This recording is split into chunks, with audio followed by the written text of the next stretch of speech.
Hi guys, happy Friday. I hope that you are excited for your weekend.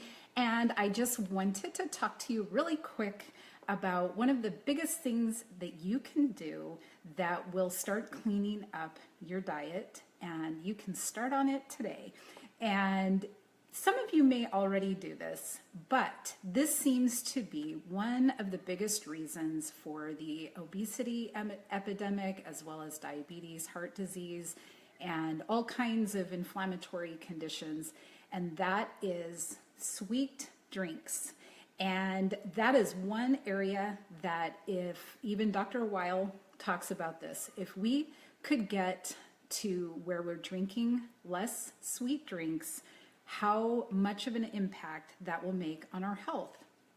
So bear with me. I'm going to give you some of my helpful hints, as well as what I would recommend as a small change that you can make. Maybe you're not ready for anything drastic. Maybe you feel like, oh, wait, I don't want to have to give up my soda or juice or whatever. So let's just talk about what you can actually do. If you want to get really hardcore, go for it. But if not, then I'm going to talk to you a little bit more about how I would suggest that you get started. But if you don't know me already, I'm Jenny Colon.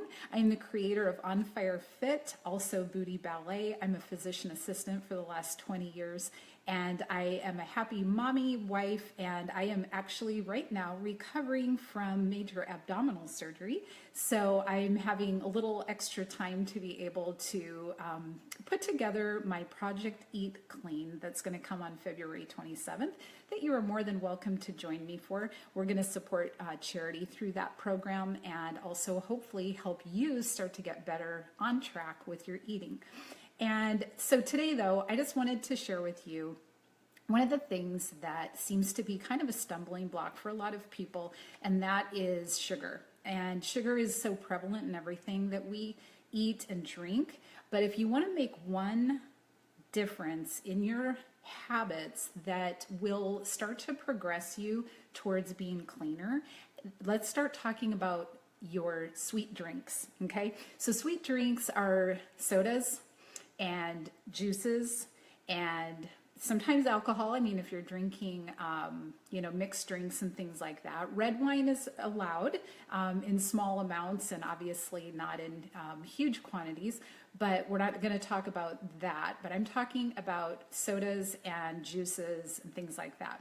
So if you currently drink any of that, my baby step suggestion for you is just get rid of one of those drinks per day and replace it with something else.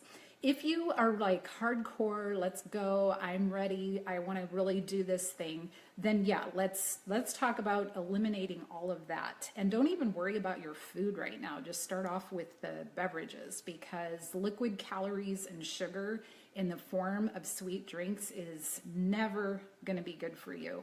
And that's a pretty easy one to get rid of. So the way that I used to drink my coffee was with Splenda, which nowadays, I mean, back when I was drinking Splenda, which is sucralose, we thought that it was like a healthy alternative, and I always felt like sugar made my face break out, so that's why I tried to avoid sugar.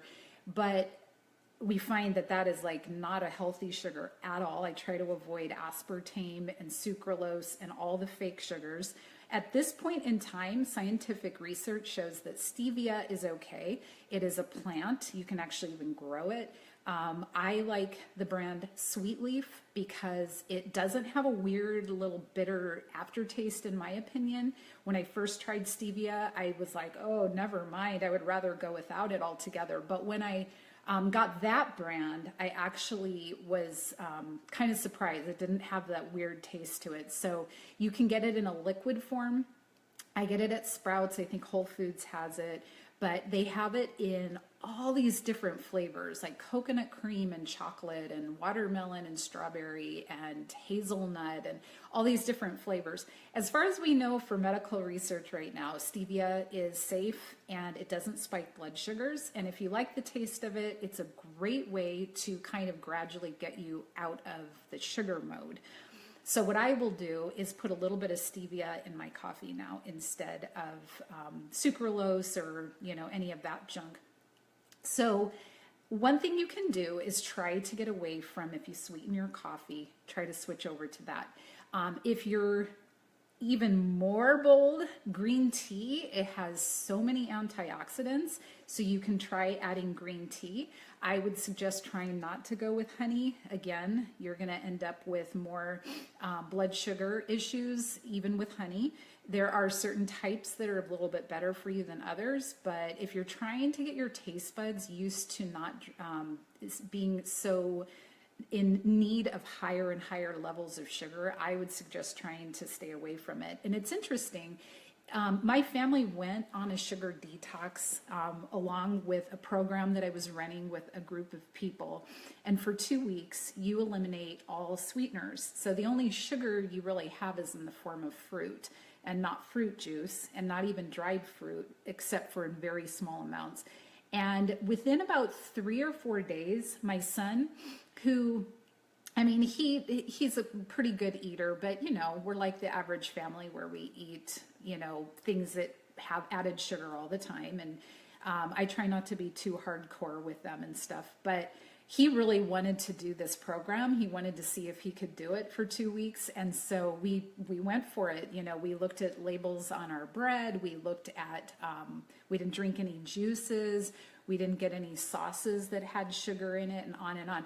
And after about 3 days, my son, who I was giving him bananas with his toast, which was a non-sugar toast in the morning, he was like, "Mom, these are the best bananas I've ever had. Can I have more of those bananas?" And I'm like, oh my gosh, this kid doesn't usually get all excited about fruit. He goes, "Where did you get these bananas?" I'm like, it's not the bananas. It's that your taste buds actually detect the sweetness because you've gotten off of all the other sugar. So our palates get very oversensitized so that we need more and more and more and more. And there was a Swedish chef or pastry chef that came to the United States, and when she came to America to prepare her stuff, she found out she had to go at least double the amount of sugar that she used in Switzerland because Americans' taste buds are so overwhelmed by sugar that we don't even taste it as much anymore. So we can make these changes. This isn't beyond our hope or help. And sugar does so much damage to our bodies. So that first step of just trying to eliminate maybe one sugary drink a day. If you normally have juice in the morning, think about having green tea.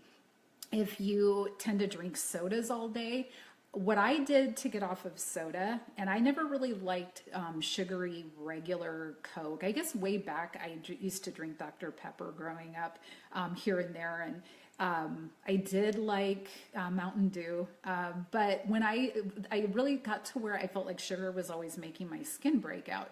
So I went to Diet Coke, and then I started getting these wacko weird headaches. They weren't like migraines, because I get those at times, and they weren't tension headaches, because I've had I get those where my head feels like it's in a clamp. This one made me feel like I was seeing cross-eyed or something, and I was like, whoa, what is that? And I experimented on myself, which of course isn't the smartest thing, and here I am in the medical field, but we always touted diet drinks as being safer because it doesn't affect your blood sugar. Well, we've come to find out that all those fake sugars cause so many wacko neurological things that it is just better to get away from all of that. And so what I started to do is get regular seltzer water. And there's all different kinds of brands. You can get LaCroix, and we've gotten that at Target, Walmart. I think the grocery stores carry it as well. I don't go into regular grocery stores all that much anymore. But they come in all these different flavors, and there's no added sweetener. But they have, grapefruit and lime and lemon lime and just on and on. So LaCroix is one really good one. The other thing that I'll do is sometimes just get at Trader Joe's, I'll just get their seltzer and I'll squirt in grapefruit or lemon or something, some kind of citrus. And every now and then I just actually want a sweet flavor, because you do get tired of just like plain water, plain coffee, plain tea. Sometimes you want something a little more. I will sometimes put either a little splash of straight hardcore cranberry juice, because it just gives that little bit of tartness, or I'll squirt some of that stevia, and then that makes it kind of sweeter, and it'll give you the flavor that you might be missing. And that's a good way to replace soda and try to get off of all of that junk. So regular soda, not good, way too much sugar. Diet soda, even worse, because of all the fake sugars and how it wreaks havoc in your body. And they have found that diet soda makes people gain weight, not lose it, like we always thought. It increases weird cravings. It causes a disruption in the neurological sense, where we are not in control of our appetites as much. So you're just better off trying to get away from all of that kind of stuff. So like I said, baby step forward would be to replace one sweet drink with something that is a healthier choice, like maybe a good organic coffee with a little bit of stevia or black, if you can handle it. I've gotten to where I can actually drink mine black, especially if it's good. And I grind the beans myself, which I love. And you get like the really good organic dark roast. That I love. Green tea. Excellent, great for you, antioxidants, everything is really good. Or replacing with like seltzer water, that it doesn't have added sugars to it. So that is my first step for you in trying to start cleaning up your diet. And as you do this, if you can, let's do maybe for a week, give up one of those drinks. And then maybe next week you want to try going all day without it. Maybe you let yourself splurge on the weekends only, or you kind of gradually taper yourself out of that and see how you do with that. And I wanted to give you my way of making all of this transformation actually happen and stick. And most of you know that I love Jesus with all my heart. I know beyond a shadow of a doubt that he has been providing miracles for me in my health. I went through 25 years of, I've always been a Christian, but I went through about 25 years of a lot of digestive issues. We found out that my lower colon was flipped, and that's why my intestine ruptured. So it wasn't about my diet, but I did get into really a kind of a destructive eating pattern, and it was related to that. And when I kept trying to break out of that, I just always felt like if I found the right plan, if I found the right foods, if I just did this, X, Y, Z, I would be fine.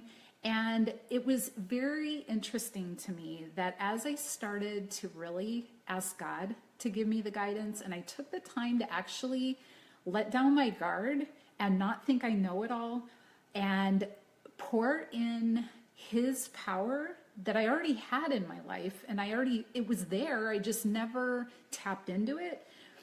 The sooner that I got to that point is when all these things started to happen. And it wasn't overnight, and it wasn't something that I just woke up one day and I was like, now I have the answer. It came to me gradually.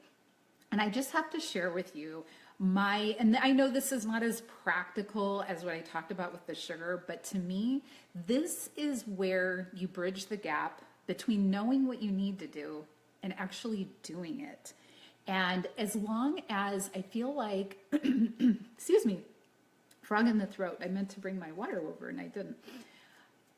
On Fire Fit, my verse that I've always held on to, and I never understood it fully until just recently, is the verse that says, love, and this actually several places in the Bible, which is kind of cool in various ways. Love the Lord your God with all your heart, with all your soul, and with all your strength. I always memorized that growing up, and to me, it didn't really click until I realized that the areas where I thought that I had the most control is exactly where I needed God's power to transform my thinking. And so in my area of thinking, my strength is in understanding the human body because of being a PA, my whole philosophy of eating clean and things like that. it was easy up here to know it, but I couldn't get it to actually happen so that I would do it. And the reason was because I think I was pulling that part away and using willpower, my power. And it worked for a while. I would do really well for a few weeks and then I would fizzle out. And it was like, how come I can't get this to stick? And for me, I started really dedicating time to spending time with God in the morning. It was not anything that I even really realized was happening as such a transforming thing. I got up in the morning, I would listen to a sermon while I was making the kids' lunches and putting away the dishes. I would just listen to a sermon. And here it is like 5 a.m. I'm barely awake, waiting for the coffee to brew, making school lunches, and I'm listening to this sermon, and there's nobody else up in the house, so it's easier, I can kind of get that in. And then I started to say, you know what, I'm just going to read a few Bible verses. And as I did that, it was like I started to really see how God was working, and it made me want more. So now what I do is I carry around little Bible verse cards, and when I get into a way of thinking that might be negative, or let's say I start to feel like I'm not going to make the best choices in how I think I should eat or whatever, I will stop, pray, and I try, if I can, to pull out one of my Bible verses that remind me. And it makes a huge difference, because I feel like when we let God, who is already in us, giving us power, when we let him do his work and we turn to him, he's not going to barge in and take over. He wants us to ask him. And as long as we're asking him, we're actually going to make use of the power that he's actually given to us. One of the verses that I memorized, and I do this because not only does it get my focus back where it needs to be, but it transforms your mind, which is what makes you actually start to act the way that you want to act. And the verse that I have memorized is from 1 Corinthians 6:11. And this is what I tell myself. And it's interesting because I had to do this verse over and over again for a long time. And I had to kind of come up with a little mnemonic in my head to remember it. But as soon as I start to go into like a negative thought, this comes out of nowhere. Like I don't even have the card with me anymore, and it just pops into my head and I'm like, oh yeah. And so I would encourage you to make use of a tool like that, because that is how God transforms our mind, our body, and our strength, okay?